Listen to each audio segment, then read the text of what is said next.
It gives me This meeting is it, being recorded. it gives me immense pleasure to welcome you all for this online 6-day faculty development training program in cyber forensics sponsored by Anna University. I'm profoundly elated to introduce our guest speaker of today's session, Dr. Abhishek Kumar, Assistant Professor, Research Coordinator, Chitkara University, Himachal Pradesh, India. So he has a doctorate in computer science from University of Madras, and he is doing postdoctoral fellow in Ingenium Research Group in Spain. So he has done MTech in computer science and engineering from Government Engineering College, Ajmer, Rajasthan. He has total academic teaching experience of more than 8 years with more than 80 publications in reputed, peer-reviewed national and international journals, books, and conferences. He has guided more than 20 MTech projects and theses and guiding 2 PhD scholars. His research area includes artificial intelligence, image processing, computer vision, data mining, and machine learning. He has been a session chair and keynote speaker of many international conferences, webinars in India and abroad. He has been a reviewer for IEEE and Indus Science Journal. He has authored and co-authored 6 books published internationally and edited 20 books published and ongoing in IET, Elsevier, Whaley, Springer, etc. So he has been a member of various national and international professional societies in the field of engineering and research, like senior members of IEEE, IAENG, and IRED. So he is a patent holder and he has got Sir C.V. Raman National Award for 2018 in Young Researcher and Faculty category from IJRP Group. That was a very nice, a huge round of applause for you. Thank you so much, ma'am. Thank you so much. We feel privileged to have you, sir. And with Yeah. this, I hand over the session to Dr. Abhishek Kumar. Thank you Please, so sir. much, ma'am. Thank you so much, ma'am, and thank you so much, Jaya Engineering College Management. So I am very thankful that you have provided me, or you have asked me to present a session or deliver a lecture here for at very reputed platform. So apart from that, let me share my PPT so that we can start, because we can run short in time. So let's start the session, and then we could have a very good discussion session at the last. So let me share the PPT. Ma'am, should I proceed? Yes, ma'am. Okay.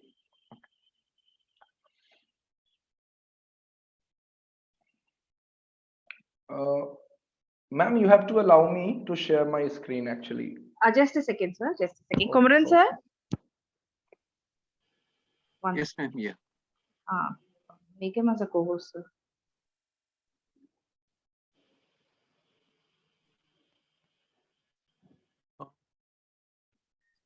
Yes, yes. Just a minute, then. Yeah, yeah.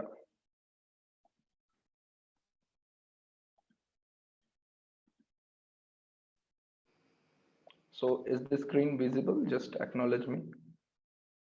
Yes, sir. Yeah, yes, it's visible. Okay, perfect. So Yes, ma'am, sir. yeah. So let's have a session start with. So I have chosen this so that we can make it a very interesting session overall, and the topic is computer forensic. Fine. So we will start basically with the basics, and then we will move toward that how it is very much useful in research field, how it is very much useful to teach the students at undergraduate and postgraduate level, and how it is very much efficient in, nevertheless, in real-time scenario, in the real-time system. So basically we have to see that what is computer forensic analysis and what's validation we are talking about. Fine.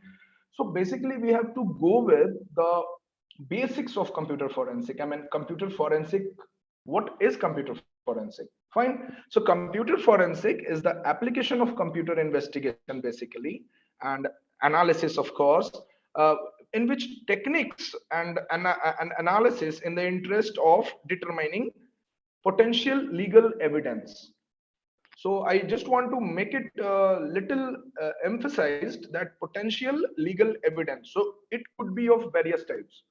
So the screen is showing the objective, and the objective is uh,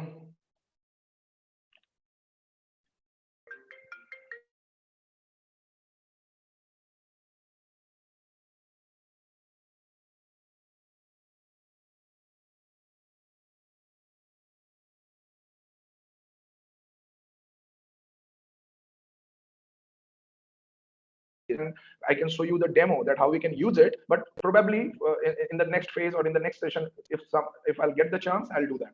So explain the tools, how to validate those data. So basically, we are having data and we are having validation. So we will see it that we all know that in data mining, how data is getting pre-processed, which is very important phase of that. So apart from that, the third objective is common data hiding techniques like stenography we have done in MATLAB, or I personally did that in MATLAB, so I can tell you about MATLAB. So data hiding techniques for coin or for some image cryptography or something like that we can do. Steganography we can do, and then at last describing the methods of performing a remote acquisition. Fine. So these all the objectives we have to gather in a very short span of time. Before that, we are also having the case studies. Fine.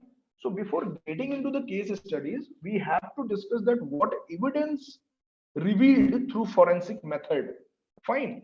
What evidence can be revealed through the forensic method may be used in various investigation. For example, uh, sorry, civil allegations or civil litigations, we can say most probably. That means harassment, discrimination, and divorce kind of thing. Then the second case could be the company seeking the evidence of abuse of position or authority or embezzlement or theft of intellectual property. So we are very much into intellectual property and patents and copyright thing. So we can very clearly, understand this. The third could be, if we can get it from real-time example, it could be like insurance companies, which seeking evidence for insurance related to fraud, abuse of death, or it could be employees' right, or it could be insurance premiums. Right. So everything what I have just discussed or whatever I has been come to my mind is very much relatable. We can relate to it. Fine. So basically, we have to start with that computer forensic is relatively a very new field. If you want to pursue your research career into it, you have to go through it. You have to go from my side if any scholar is there. So over the years, it has been called many things like digital forensic also, like media analysis also. Fine. So to name a few, it has only been the past few years that we have begun to recognize that all our digital devices leaves digital breadcrumbs. Fine. And then these breadcrumbs are valuable evidence in a wide range of inquiries. Whenever inquiries has been made, these are the valuable actually evidences. So while criminal justice professionals and the intelligence were some of the first to recognize that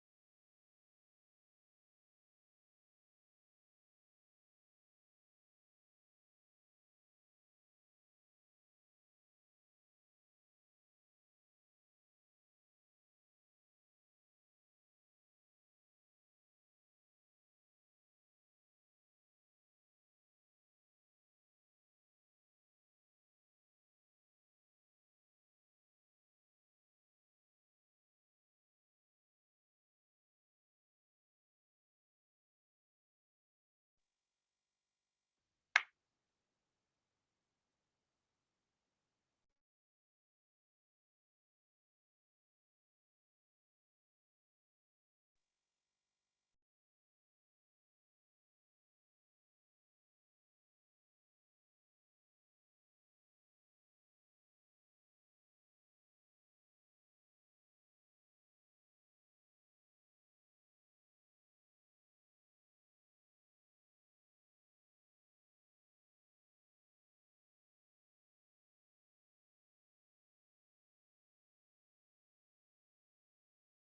Abhishek sir?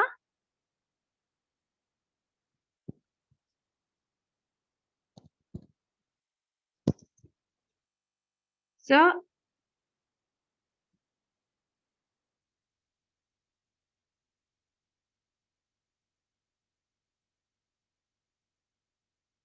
Sir, you're not audible.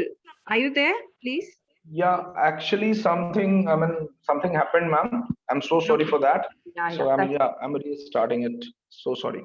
I don't know that's why. okay. That's okay, sir. That's Yeah. I'm sharing the PPT.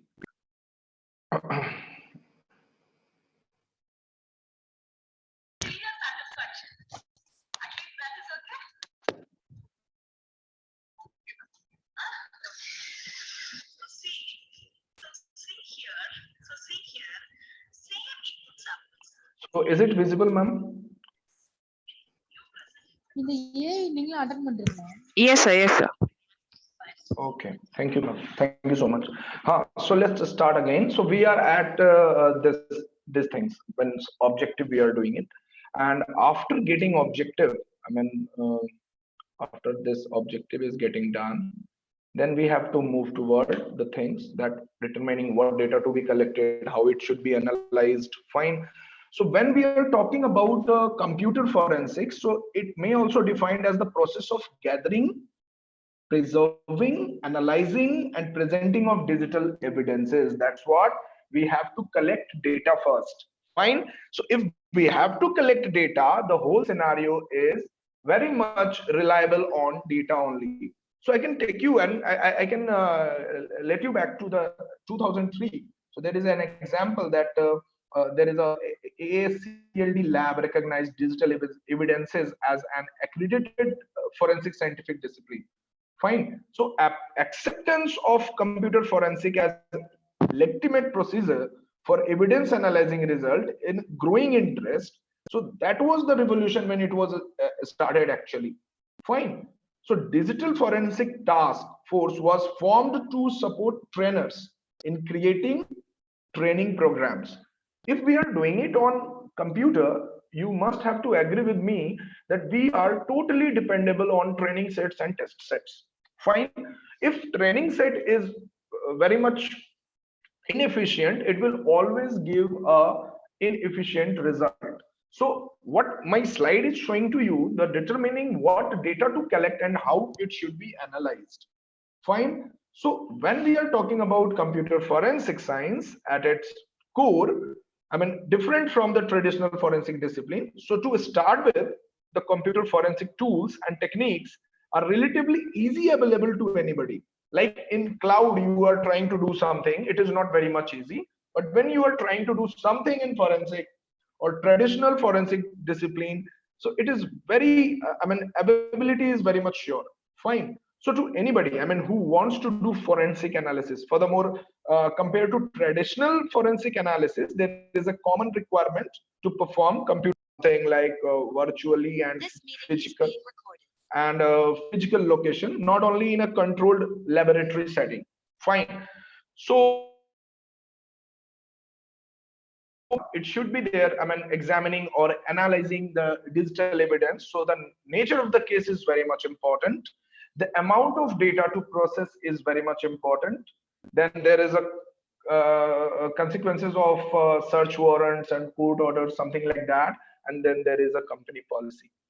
Apart from that, if the scope we are finding, so there is an investigation expand beyond the original description.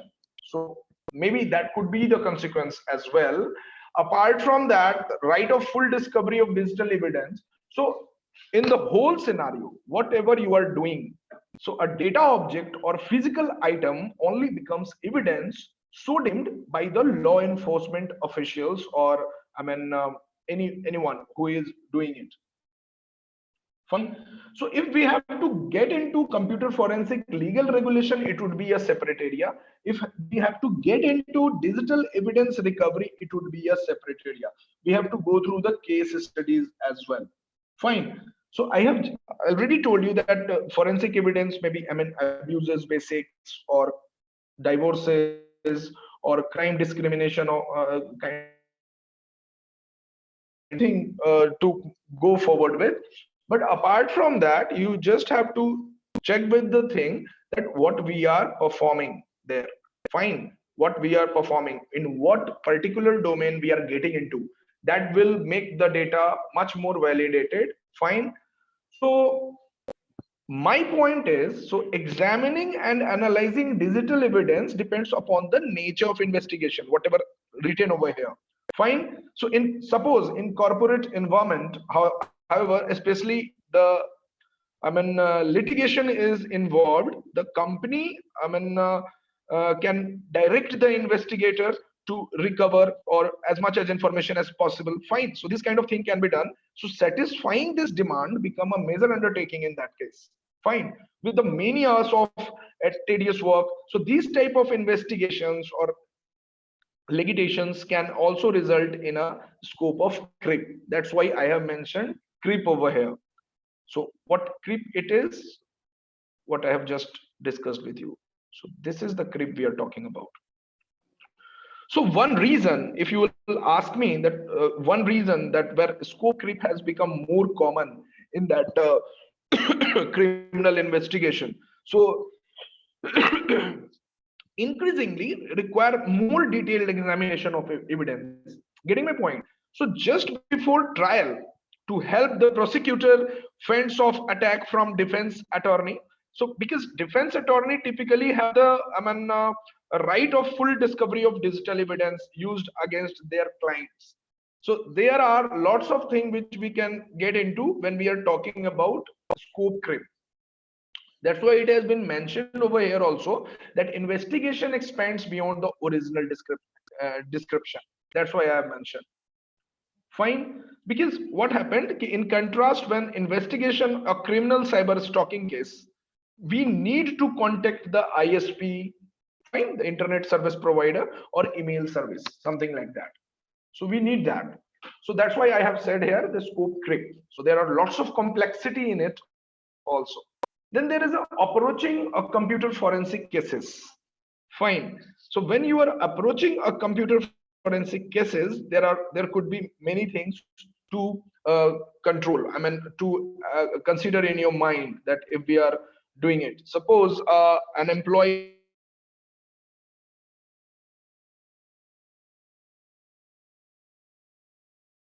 suspected of industrial require the most work. Fine. So you might need to set up a small camera to monitor his or her physical activities in the office, right?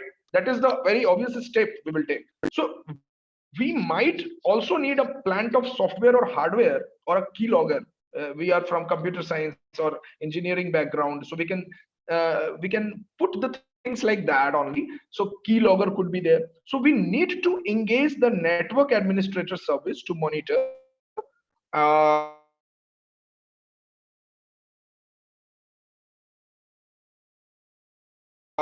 monitor internet or we might want to do a remote acquisition. That was my point at the first slide. If you can see that the remote acquisition, the last point.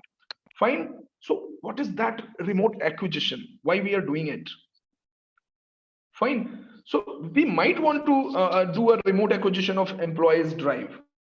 Getting my point? It is very much simple approach. So then use another tool to determine what peripheral devices has been accessed.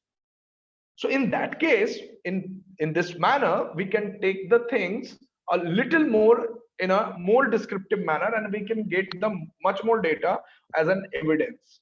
Fine. For example, for target drives, if we can take, so use only recently wiped media that have been reformatted and inspected from computer viruses. Fine. For example, use a Pro Discover secure wipe disk.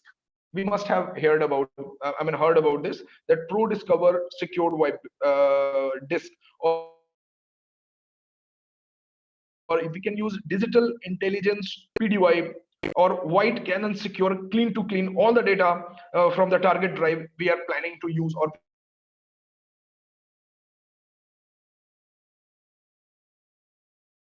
we have used in past.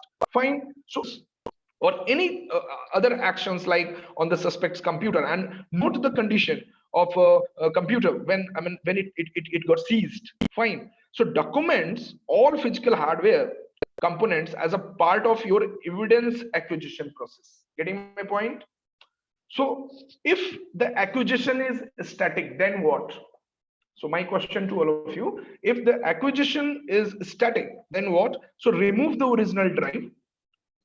From my side, it could be like we have to remove the original drive from the computer, and if practical, then check the date and time or date and time values we can check in the system's CMOS.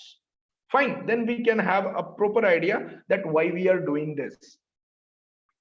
Fine. Now approaching computer forensic cases, it has been continued. So there's a point written over here, record how you acquire data from suspect drive. So I have just explained it to you. Remove the original drive from the computer, done. Check the date in the CMOS, done. Process the data methodologically and logically, done. So what about the record? What I have just highlighted, these things. Fine. So this record, how to acquire data from the suspect drive. So record how you acquire data from the suspect drive node. I can give you an example that if you created a beat stream image, fine. If somebody is from image processing background, if we are creating a beat stream image, which tool you have used, like MATLAB, we have performed it. Fine. So the tool we should use also to create MD5 or SHA1 or better hash or validating of the image. So we can provide some keys or something like algorithm like SHA, secure hashing algorithm, fine, and MD5 algorithm. So there are many processes through which we can perform that particular, how you can acquire data from suspected drive. So we can do like this. Fine. So when we are examining actually image from the drive content, process the data methodologically. That's what I have emphasized over here. What is that methodologically and logically? So what we have to do basically, we have to do what we need to do, that list all the folders, fine, and all the folders, all the files, all the images in the drive. And you can take another example like FTK. Fine. So FTK can generate a Microsoft Access database. Fine. Listing all the files and folder on the suspect drive. And you have to note that where the specific evidence is found and indicate that how it's related to the investigation. That's my point. So this slide is very much clear, I hope, to all of you. If possible, if we want to extend something like that. So if possible, examine the content of all the data files in the folder and starting at the root directory of the volume partition. And then what we have to do, the exceptions for the civil cases, like civil cases I have discussed with you, in which we look for a specific item in this investigation. So investigation can't be done without those specific items actually. Fine. And the most common thing is password game. So for all password protected files that might be related to investigation, so make your best effort to recover the file content. The first thing we should start with, and then we can use password recovery tool for this purpose. What could be that password recovery tool? If you'll ask me, there could be, such as Access Data Password Recovery Toolkit, PRTK. Then there is NTI password recovery or Passware Kit Enterprises. So there are lots of tool actually in the market, and we can go through with that also. So now we have continued with approaching computer forensic. So what is the next step is basic steps for all forensic investigation. Here we are trying to generalize the thing. So if we have generalized the thing, we have already been discussed what we have to do. Fine, what we have to perform first. So these are the things we have to perform first. Can you see it? I have already been mentioned. So we have to make the best effort to recover our file. If it is done, then we have to identify the function of every executable file, whether it is binary or whether it is .exe. Getting my point? I mean, any file that doesn't match the known hash value, normal hashing algorithm we have to perform. So make a note of any system or file or folder, such as a system 32 folder or its content that are out of place. So if you can find information on the executable file by using a disk editor, examine that particular file to see what it does and how it works. Not like that this is the file and this is the working of this file. We have to note every time that how it is working and what specifically it is applied on and how it is processing on. So these kind of things. So basically, if somebody will ask you, then we have to maintain, as I have already told you, that this is the binary and any file. Fine. So we have to maintain control. So what is this maintain control? This is the question. So maintain control of all evidences and findings, and you can also say documents, everything. So as we progress through the examination, to locate a specific message, refining and modifying the investigation plan in civil or any kind of criminal cases as well. So the scope is often defined by search warrant or I don't know, search warrant. I mean, we can take forward with. Fine. So which specify, if we are taking the example of search warrant only, so it basically specify what data you can recover. So how private sector cases such as employee abuse investigation might not specify limitation in recovering data. So for this kind of cases, basically, it's important to refine the investigation plan as much as possible by by trying to determine what the case requires. So we have to follow that particular protocol, that what the case is requiring from our side. So generally we want to investigation to be broad enough to encompass all the relevant evidences. So relevant evidences is always generated from the data we are having. So data should be pre-processed very well, and if it is pre-processed extensively, it will also diminish the quality of that evidence. Getting my point? So yet not so wide ranging that we waste time and resources analyzing data that not going to help our case, what we have discussed. So these kind of things should be controlled. So that's why I have said that maintain control of all evidences and finding. We have to do it. Fine. Suppose we have to perform some image, we have to recover the image distortion or something like that from the evidences, and we are performing extensive algorithm work over it. So it will definitely diminish the quality of that evidence. Getting my point? So now there is a point called refining, modifying investigation plan. So how we will do that? Find what considerations we have to make. So even if your initial plan is sound at times, so you will find that you need you need to deviate the plan and follow where the evidence leads you. It cannot be like it should be static enough that we have to go this kind of thing and we have to follow this kind of thing. Fine. Whether it is for suppose Microsoft FAT12, Microsoft FAT16, Microsoft FAT32 is there. So far we have used several different features of FTK. So this goes into more details on its search and report functions. So this kind of forensic analysis can be done or can be performed on the following file system. So it could be FAT12, it could be FAT16, it could be FAT32 also. Fine. Then there is Microsoft NTFS, for example, for Windows NT, for Windows 2000, for Windows XP, for Windows Vista, and if you are talking about Linux, it is also very much applicable there also. Fine. So for example, suppose these are the considerations we have to make. We have to be dynamic. Actually, getting my point? We have to be dynamic.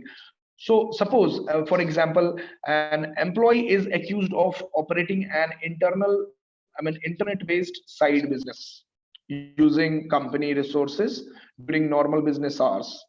So you use this time frame to narrow the set of data you are searching. Getting my point?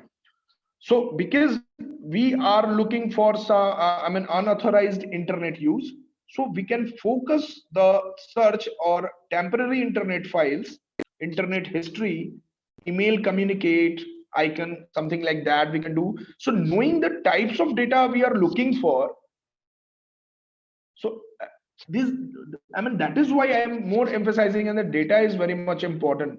We are talking about data, and validation of data is very much important. So however, in course of reviewing the emails related to the case, we might find references to the spreadsheet or word document. Fine. So containing financial information related to his or her side businesses, if he is accused or she is accused of. So in this case particularly, it makes sense to broaden the range of data you are looking for. So data is also having the record pointer. So once you are clicking that data, you are getting to that record pointer, and that another data. Fine. So it makes sense to broaden that range of the data we are looking for, to include this type of files again. So the key is to start with a plan, but remain flexible throughout. If you are not flexible, then we are not able to face any new evidence in the inquiry we are making. So determine what case requires. That's why whether you should collect all information, whether you are stick to that all information. So you have not to make sure initially or in the final phase also that you have collected all the information. You should be always ready for the scope creep, what we have discussed.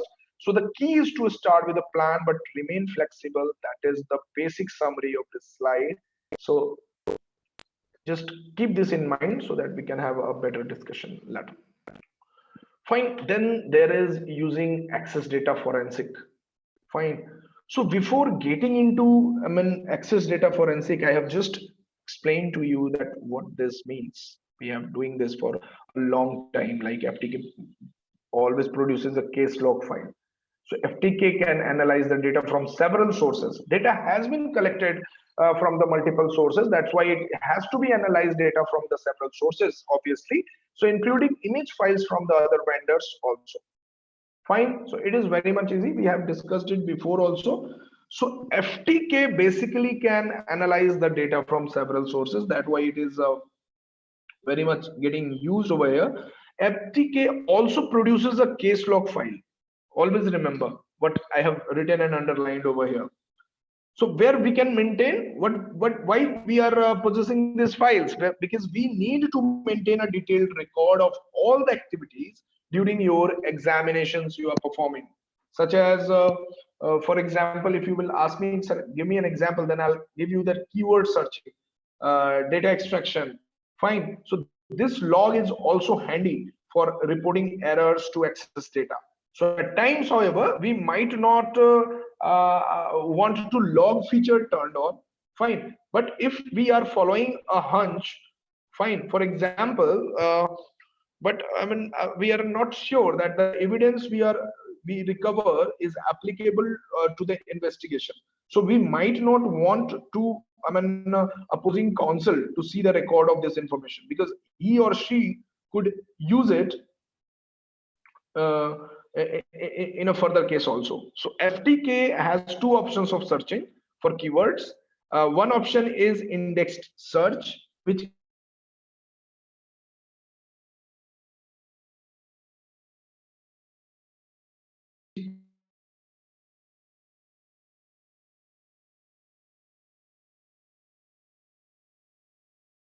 catalogs all words from the them quickly. That was the first case.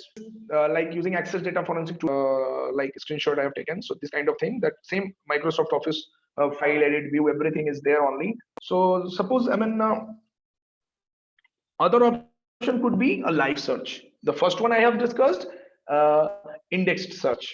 Fine. And then there is live search. So live search would be a very revolutionary step. So we can do it live search, and second one is indexed search. Always remember. So FTK provided two options always for searching. So when these options, I mean, when we are talking about index search, this options returns a search result quickly. Although it has, I mean, it does have some shortcomings also. For example, we can't search for hexadecimal string value. And depending on how data is stored and how evidence drive is being stored, indexing might not catalog every word in that case. So if we do not use this feature, so we have to keep this in mind that indexing of an image file can take several hours.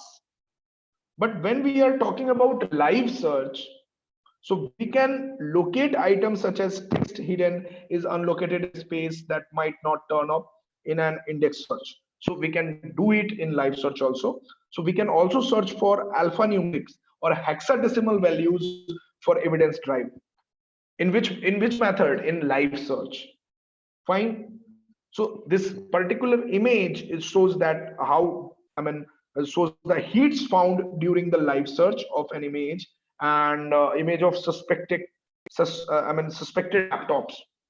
Fine. So we can just do the right click and search hit to add it to your bookmark, and we can go further with this particular kind of thing. Fine. So these are the things these we are making the bookmark on.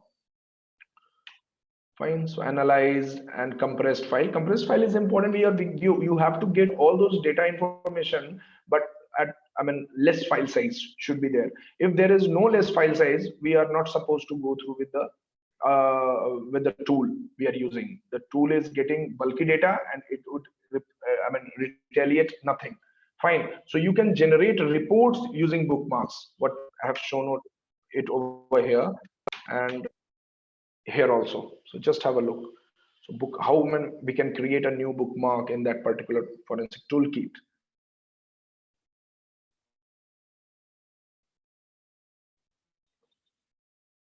Fine. So there could be many things like validating with hexadecimal editors, addressing data hiding techniques. Fine. So when we are talking about validating forensic data, then there are many things, like one of the most critical aspect of computer forensic that we all know. Fine. But ensuring the integrity of data, then how you would maintain that integrity of data? The data has not been generated by ourselves only. We have to get that data, which could be in a very distorted form also. So how you will ensure that the integrity of data would be there? So if you have to at least going through the data hiding techniques for sure. So you collect, I mean, the data you collect is essential for presenting evidence in the court. But what if it is very much distorted, shattered? Then there is most computer forensic tool provide automated hashing of the image file, right? They are automatically providing. That's okay with me, but they are, I mean, that much capable that they are, I mean, giving you every flexibility to go the things further. Then there is computer forensic tool having some limitation in performing hashing. So learning how to use advanced hexadecimal editor. So when we are talking about hexadecimal, not available in computer forensic tool, always remember, such as hashing specific files. If you want to hash a specific file, then this hexadecimal editor will help you out. Learning how to use these tools is important. Not like we are using it and we don't know why we are using it, especially when you, I mean, need to find particular file. For example, a known contraband image, fine, with the hash value in hand, we can use a computer forensic tool to search a suspicious file that might have its name changed to look like a, I mean, innocuous file. I mean, two files with exactly same content have the same hash value. Fine. That's why I have, I mean, used that word, that innocuous. Fine. So if they are having same name, same content, and full featured hexadecimal is much faster to detect it, and it is easier than other computer forensic tool. That's why it has been named over here also. Fine, so it is very much applicable, and if somebody will ask, we can explain it in that manner. That's how we can maintain the data integrity, and it is very much important actually if we have to maintain data integrity. Getting my point? So if we have to perform it, we have to go through with data hiding techniques also, hiding partitions also. So data hiding, if we are talking about this thing, I have just discussed in a very short form. So this is what hexadecimal editor is doing. So how it is validating the things, it is just a command window. Fine. So you are getting everything here, all the data about that particular image. Fine. Then you are performing that particular algorithm, then it will generate the checksum. Fine. And then MD5 has been marked out. So display the MD5 hash value in hex workshop. So this is a workshop history. Fine. Now validating the hexadecimal editors. I have just explained it to you. That known file filter, KFF, we have to use. So we have to remember this only. Fine. So basically KFF compare the known file hash values to the files on your evidence. What I have just explained to you, that suppose you are having a file which is, I mean, full featured hexadecimal editor, but it is having the same name, same content, and same hash value, then what we will do? So that kind of file is called innocuous. Fine, innocuous file. So periodically access data updates, this known file has values. So it should be updated by KFF, that is known as known file filter. Fine. Now there is a point called validating with computer forensic program. Fine. So it is, I mean, something which we can, actually, for example, like Pro Discover, you are having prodiscovers.ev. So I'm just giving you an example that Pro Discover is a hidden partition, appears as the highest available drive letters set in BIOS. Getting my point? So I have not worked on that, but what information I have got from it. So I mean, there is no image to show you, but it is the Pro Discover only, which is used for, I mean, it is used to carve the data from the recovered partition gap. Fine.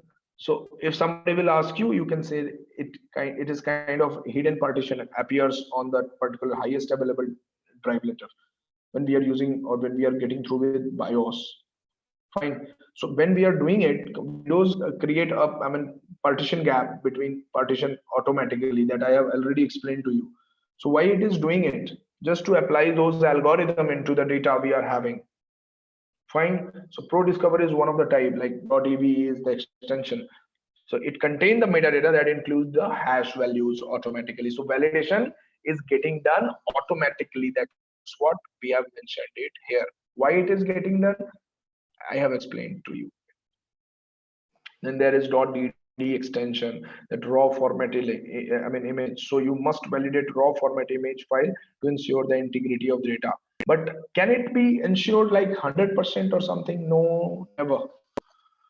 Fine, the efficiency cannot be reached at that point, because it depends upon that how diminished data we are having, or how better quality of data we are having. Fine. So I mean, if we are going through other things, it will take some time, but we have to, I mean, go through with it. I mean, if we have to go data hiding techniques. So data hiding techniques, if we are talking about, it could be data manipulation. How data can be manipulated? By tampering the file names and extension, done. Hidden property, done. Disk manipulation, what we can do in disk manipulation? Hidden partition. Fine. Bad clusters. So what are bad clusters actually? Cluster is making class and object kind of thing. Bad cluster means the object is not of same class. It could be different efficiency. That's why it is bad clusters. Means if the cluster has is ordering something, the cluster when the member clusters cannot obey it. That is bad cluster. Fine. And there is encryption. It is performing. So we have to do the beat shuffling, and we have to do the steganography. We have to do insert the image into image, or we have to extract image from that image. That kind of thing we have to do. Fine. So before getting into data hiding techniques, we also have to know that remote acquisition in the runtime with the runtime software. So if we are performing remote acquisition, how it would be done. But before getting into it, we have to do hiding partitions also. So hiding partitions, what we have to do, we have to delete the references to partition using disk editor. Already been discussed. So what it will do, it will recreate the links. Every time you are doing it, it will recreate the link to access it. So when you are using disk partition utilities, then there are lots of things like GDisk, partition magic is there to help you out, system commander is there to help you out, Lilo is there to help you out, last in last out. Fine. So account for all disk space when analyzing a disk is something we have to focus on. Fine. So these are the basic motive of hiding patterns. So these are the basic things which can be done in the hiding partition. You can see it over here. I've just put a screenshot over here.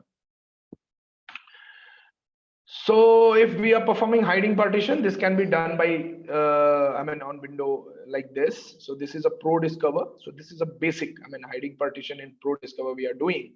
So you can see it over here. We have to select it by file name or extension is there. Their size is there. The attributes it possessing is almost there. So after getting it done, we can also have a knowledge of network forensic overview. So if somebody will ask you that what is network forensic overview, so we have to get like this. So first of all, it is marking the bad clusters. What bad cluster means, I have just already explained to you. What a good cluster is, you can see it over here. So common with the FAT system, place sensitive information on free space. Fine. Use disk editor to mark space as bad cluster.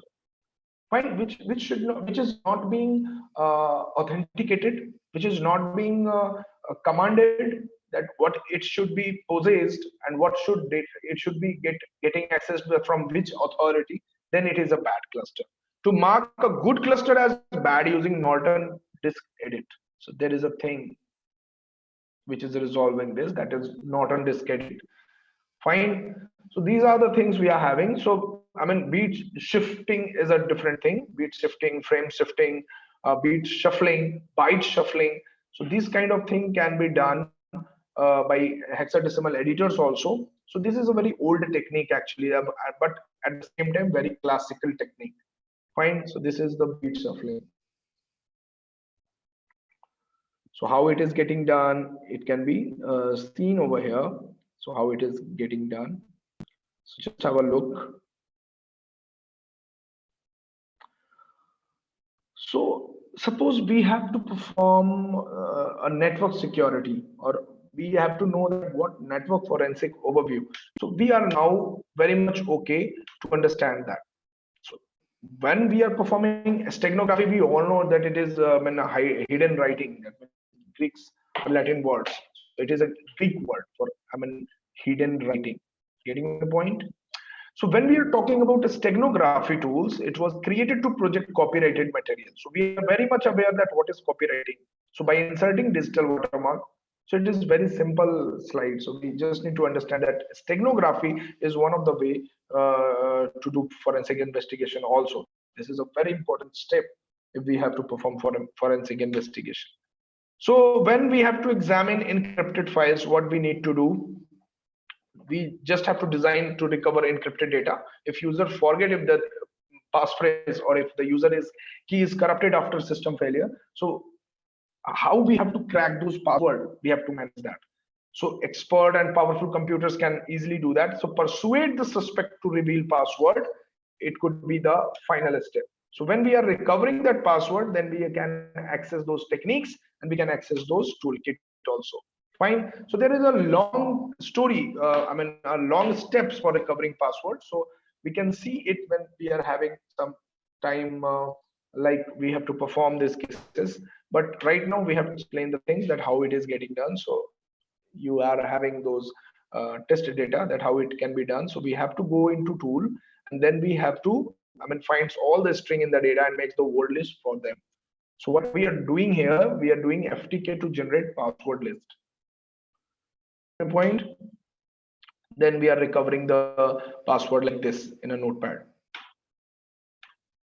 Fine, we are recovering it. So now how we can perform remote acquisitions? This thing has been done. How we are doing it? I guess I have already explained it to you in a short way, not in a very detailed manner. So when we are performing remote acquisition, so it's handy when you need an image to drive the computer. But the main point is, the main thing is we have to discuss that how it is getting done. So runtime software offers like like Disk Explorer for FAT, Disk Explorer for NTFS, SD host. There are many which are performing remote acquisition. But apart from remote acquisition, if you are seeing this SD host, how it is working. So remote acquisition at runtime software, how it is working. TCP/IP we have to select for. So network is playing a very important role, as you can see, TCP/IP and other things. So network forensic is the process of collecting and analyzing raw network data and tracking network traffic systematically to, particularly ascertain how an attack can carried out and how an event occurred on a network, because network attack on the rise, very much rising nowadays. So there are more focus on the field and increasing demands for a skilled technician. So labor forecast predicts shortfall of 50,000 network forensic specialists in a law enforcement. It could be legal firm, it could be corporation, sorry, it could be universities. So network forensic can also help you to determine whether the network is truly under attack or not, or user has just installed an untested patch or custom programs. For example, a lot of time resources can be wasted determining that a bug is a custom program or untested open source program. So if money is getting wasted, the software is ultimately an inefficient software. Fine, it is not efficient enough. So network forensic examiner must establish the standard procedure for how to acquire data after attack of intrusion incident, or it could be any kind of incident. Like typically network administrator want to find compromised every day. So that's why it is having used TCP/IP and something like that. So we have to secure, if we have to use LAN, we have to secure that the network we are using, that we have to secure the people, we have to secure the technology, and we have to secure the operations we are performing. Fine to you? So these are the things, and there are lots of things which needs to be discussed. These are the network forensic. I have just let you know that we have focused on that. It could be installed or unpatched program. So we have to focus it on. Money wasting is not an option. So this is network examiner. And then there is a case that email phishing is very much open there. I have a paper on this also. Email phishing. So we have applied some algorithm like SVM or hybrid SVM on that. So you can see that paper with my name. It is very much open access. But when somebody will ask you to how to secure a network, then what would be our answer? So this is the last point I'm discussing. Actually, the short of time because I have one more class. So I just give me 10 minutes, 10 or 12 minutes. So I'll discuss it, and I'll discuss the case studies also. Fine. So when we have to secure a network, so network forensic is used to determine how a security breach occurred actually. So steps must be taken to harden the network before the security breach happens only. Particularly with the recent increases in network attack, viruses, or it could be anything like security incidents increases in nowadays. So hardening include the range of tasks from applying the latest patches using layered network architecture. What layered architecture is? Layered architecture was developed in 1940, 50 or 1970 also, whether it is OSI model, whether it is anything apart from TCP/IP. But what advances they have made in it, so it also ensures that the deeper into the network an attackers get, the more difficult access becomes and the more safeguard are in the place. That is what layer architecture got advanced in. So the National Security Agency Agency, that is NSA, it develops a similar approach called defense in the depth, DID. It is DID, defense in the depth. So it is having three modes of operation. What I have just told you, three modes of operation: 1, 2, and 3. The first one is P for people. The second one is T for technology, and O for operation. That is PTO. People, technology, and operations. So I hope it is very much understandable to all of you. And now, if we are talking about case studies, so we can have many case studies. Um case studies like data from vehicle infotainment or telematics or black box system. So it could be done. So vehicles are becoming nearly a reach targets for investigate data, personal computers or smartphones. So according to a survey, so a top 5 timings of a car knows about the driver are home or business address, a list of recent navigated or commonly frequent locations, phone contacts, email and text, speed, braking, and seatbelt use data, something like that. Fine. So this could be one of the case studies. So due to running short in time, I cannot explain this kind of thing. Otherwise, we are having many case studies like vehicle forensic has emerged as developing a specialization. So what conclusion can be made? So no aspect of the world we live in changes faster than the digital technology. So a corporate investigation will likely find itself operating in a technologically different landscape. So then previous investigation also. So it is getting efficient in each investigation. So having a digital forensic team that is thinking creatively and in the technological vanguard is essential to get the success in the investigation they are making, whether it is digital investigation, whether it is non-digital investigation. Fine. So these are the things from my side. If there is any question, you can ask me. Fine. So yeah, it's done from my side for now. So if there is any question, you are very much welcome to ask.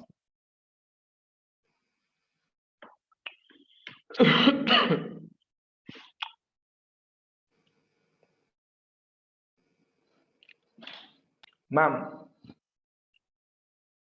am I audible? Yes, sir. Yeah. So I have a class actually. So Okay. I must have to leave now. But if there is any question, I can able to answer it. If there is anyone who can doing research or something, they can ask question about that thing. Apart from that, if dignitaries and faculty members are there, it's okay for me. Participants, I'm if also you a have any learner. doubt, just you can ask, unmute your mic and ask. Otherwise, you can post your query through the chat box.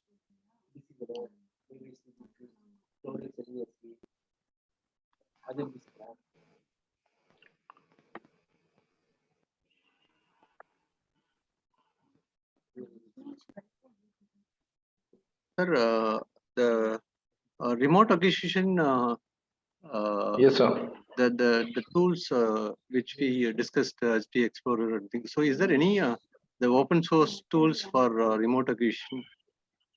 Remote acquisition, are you working in it, sir, or for teaching purpose? Yeah, for teaching purpose. For teaching purpose. So the best open source tool is digital forensic tool you will search of, sir. So Okay. it is a Splunk app. When you will find it on the net also, sir. So you will just have to download it. Then the Beat Scout. There are many actually, but they are very much limited, sir. They are just like a simulator. You Okay. cannot programming into it. You just have to give some 4 or 5 examples. Like packet tracer, we have done, na, sir. We Yes, cannot yes. do anything apart from drag and drop. So that kind of thing. But if you have to make it visible like socket engineering or socket thing in API or Java, so you can go with Java only, sir. We have to make some 15 or 20 programs in Java for securing or hashing algorithm. So it is very much available, sir. So I prefer Java for some changes. If not, there are many simulators which are very much open sources, sir, what I have discussed. Okay. I think now Korea, I suppose. So thank you very much Yeah. for your So thank you, time. everyone. Thanks, everyone. I'm hoping to get more opportunity to collaborate with you. So thanks a lot. Thanks for having me here. Yeah, sir. Thank you. Thank you so much. That was a very excellent session. So thank you Thank for you, ma'am. Thank you. sparing your time, valuable time with us too, sir. Pleasure, ma'am. Pleasure. Yeah. I Thank you. would Thank you. certainly Yes. looking for more opportunity to collaborate and more platform you will provide me, Sure, and sir. Sure, more sir. happier I will be. Okay, ma'am. Yes. Thank you so Yes. much. Thank you so much. Your contribution is always expected, sir. Thank you. Thank you so much, sir. Thank you, everyone. Thanks a lot. And the participants, okay. Tomorrow, I'm sorry, today by 1:30 we'll be having a seminar session, as we all know. So kindly ensure that you're joining by 12:50 and we'll have the seminar session. So I request all the participants to just present at least for 5 minutes. Give your presentation for 5 minutes. Yes. And followed by the presentation, like the last session will be the discussion about the question paper. Hope everybody has attended the test. Okay, and then at the last session, we'll be sending a feedback form as usual. Kindly ensure that you're submitting the feedback form also. But this feedback form will not be in a Google form. I'll just forward the feedback form which has been given by the Anna University. So I'll just share it in the WhatsApp group. So kindly ensure that you take a print and fill it, scan and send it to the mail ID whichever has been mentioned. Yes, thank you so much. Kumran sir, Yes, any ma'am. instructions, sir? No, ma'am. That's it. Okay. Thank you so much, sir. We'll join by 12:50. Thank you, sir.